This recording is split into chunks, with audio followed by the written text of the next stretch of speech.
こんばんは。本日は面接を行き会をいただきどうもありがとうございます。はじめまして。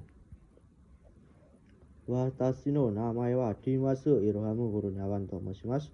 ティマスと呼ばれています。インドネシアの筑波川のソーラ県市に住んでいます。今年は22歳です。趣味は探すことです。家族は9人います。父と母と姉と弟、私です。一生懸命頑張りたいと思いますので、どうぞよろしくお願いします。いつから日本語を勉強しますか？ 2022 年、もう一度言います。2024年の9月から今まで日本語を勉強しています。でも2025年の1月から12月まで父の畑で手伝うために日本語の勉強をやめました。そして今年の1月から今まで日本語の勉強を続けます。なぜ私の会社で働きたいですか？社長様の会社はいい会社だと思います。そして社長様の会社ではいろいろな野菜を育てています。だから私はいろいろな野菜を育てていることを学びたいです。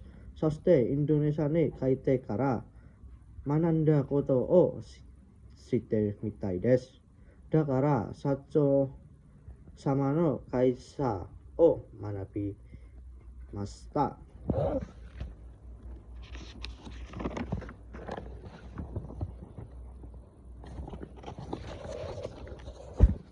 日本語はどうと思いますか？難しいですか？楽しいです。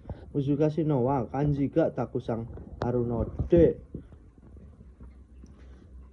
だから覚えにくいです。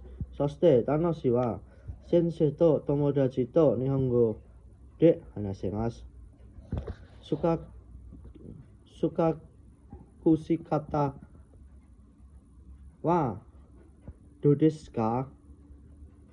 教えてください。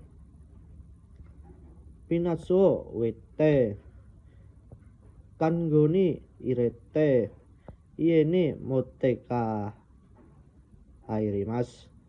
最後は選果します。